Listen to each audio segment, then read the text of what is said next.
I'm playing. All right. Welcome back to the Us Game, everybody. Special guest today, Erin McFarland, volleyball player.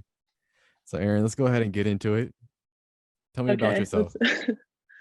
well, I'm a third year at Long Beach State, majoring in education, and I'm on the indoor volleyball team. That's it. That's all you got to say. What, what else do you want me to say Let's go a little bit more in detail. about? Your goals, your dreams in life. Goal, I want to teach elementary school kids, preferably third through fifth grade. Um, Other goals, in the late future, a family probably. Mhm. Um, some kids in the distant future.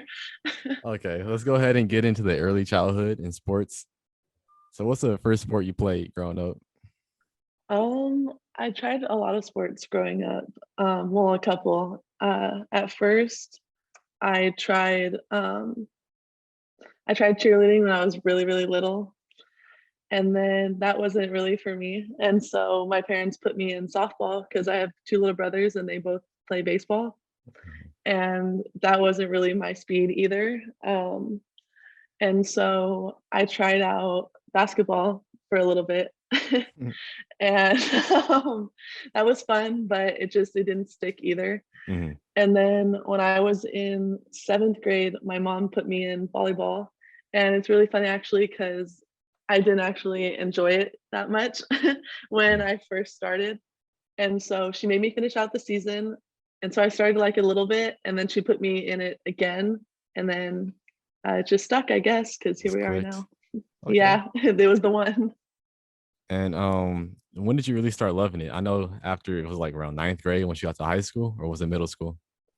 When I actually like fell in love with the game, I would say it was closer to eighth grade, freshman year of high school. Hmm. Yeah, because before that it was a like, but I don't think that I was in love with it yet. What But came hard to you when you first started playing? everything, because I had never played before, even for fun, and so everything. I think that was the hardest part. Into falling in love with it was just understanding it first. And so I think just understanding the whole thing, the mechanics of the game and how it works and what you're supposed to do and what you're supposed to be, that was important into developing that foundation. And what position did you play, or you still play? Um, I started off going in and telling them that I wanted to be a setter, and they laughed because I was really tall. And so they said, nope, you're going to go stand over there with all the middles. And so Hmm. that's been my main position this whole time. I've played like the whole front row, but my main position on teams and now is middle. Got you. And so now, since we talked about middle school, high school, let's go ahead and talk about your Long Beach State experience. How's Okay. I know you're on scholarship, right? Yeah. How'd that conversation happen between like Long Beach State and you when you're in high school? Well, the interaction first started. It was a little late for Long Beach State. It was not until I want to say the beginning of my senior year I started talking to them. Um, and assistant coach just reached out to me and said that she would, like to see some, or she had seen my highlight tape, but she wanted to see me in person, like one of my games. And so I sent her my travel ball schedule for that weekend. Hmm. And the assistant coach showed up and watched. And then we just came into contact from there. I ended up going on a visit. And then that's when I knew like that it was the school for me. It was just immediately on the visit. And did you get any offers from other schools during your time? Yeah, I did. I was talking to several other schools at the time. Are you going to name them, or you want to Do you keep want me that to? a Do you want to secret? name some of them? No, Yeah. I can. No, I wasn't sure if you wanted to hear them. I was talking to UCSB. Mhm. Uh, where else? I was talking to UCR, um, Arizona State a little bit. I was Hmm. talking. Sun I was Devils. talking. I was talking to Gonzaga. Mhm. Yeah, those are some of the big ones that I can name. off So the you top must of my really head. like Long Beach State. Is there like a family vibe at the school? To pick Yeah, that for over. sure. Yeah. It's definitely a family vibe. And like the reason that I picked it, I don't know. I can't even explain it. Just going on my other visits to other schools, it was I would come home and like after and make a pros and cons list, like what do I like, what do I not like, kind of a thing, and try Mhm. to weigh my options. But when I came here on my it wasn't my official visit, but on my unofficial visit of like touring campus and stuff, it was like the second I walked into the pyramid, our gym, I Mhm. just it just takes you by like such awe and like such surprise because Mhm.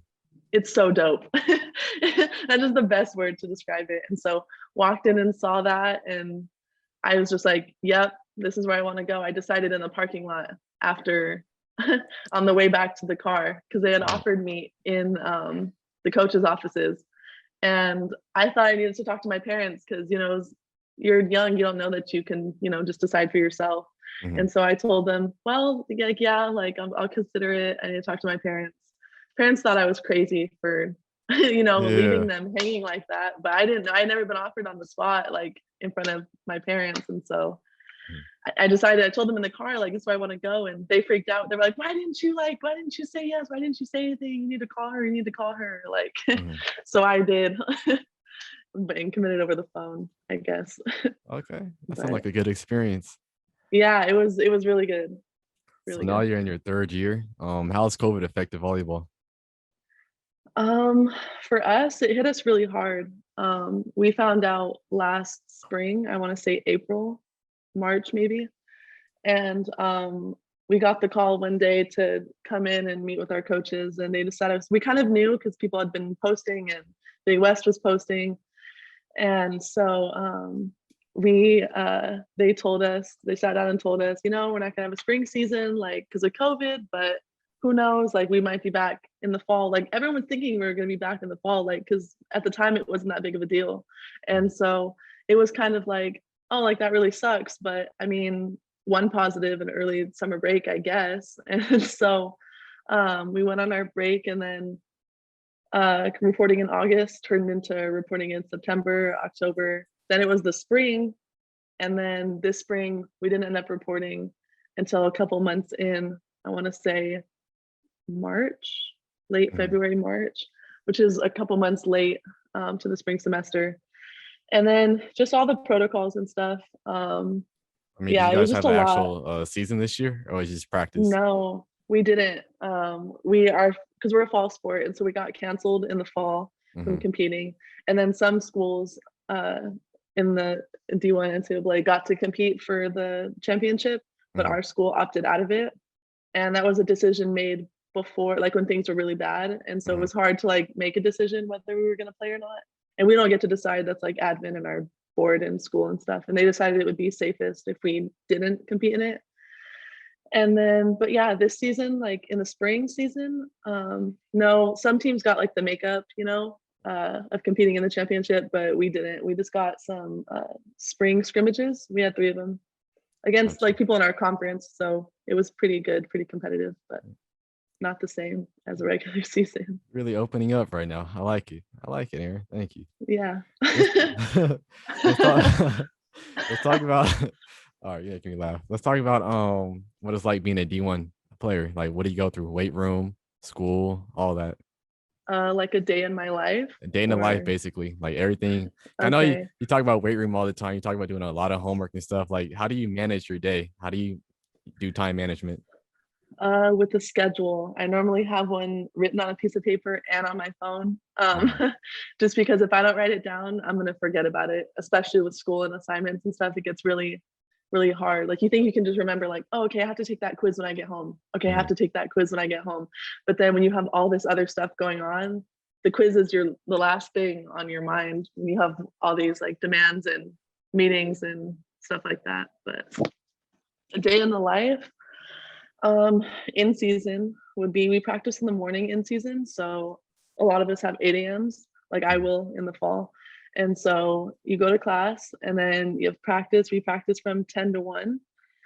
Then we have weights from 1 to 2.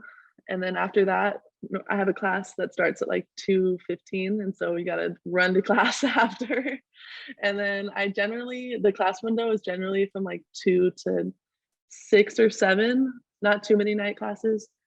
And then that's when you come home, shower, do some homework, plan for the next day, and get in any social time, I guess, that you didn't get to get in before, but pretty exhausted by then. So it's hard to keep up with that.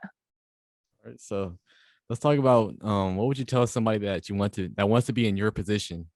How did they get there? A lot of hard work for sure. And not just on the court, but in the classroom as well. I think that Mhm. that's very important, because we are student like athletes, Do and grades that's really half the matter like battle. that in college or in Um, high school when you get recruited? yeah, they do, I think, to an extent. And Mhm. not just because, they only want to recruit the smartest like students or whatever, but I think it just shows a lot of work ethic through your grades. And a lot of athletes I think don't understand, like, I'm here to play sports, like, they shouldn't care about my grades. But I think part of it when they're looking at your grades is just looking at they can see for the most part, they can see your work ethic Mhm. through that, like how hard, like, are you trying, like, are you failing all your classes, like, or do you have like straight C's, you know what I mean, which can mean you're trying to. So I think that's half the battle, definitely, is your grades, because the sports part is, I mean, it's not easy, but it's the easier part, because it's the Mhm. part that most people enjoy more. but but yeah, I would say Got you. that's a main focus that not a lot of people think about. Mhm. But yeah, that's all I really have for questions. Did you want to tell me anything? um no, nothing I can like think of. Are you sure? It's been fun. All right. Yeah, that's No, I didn't come prepared with any you questions. didn't come prepared. All right. That's Erin McFarland, everybody, Long Beach State Volleyball. Thank you for coming. All right, thank you.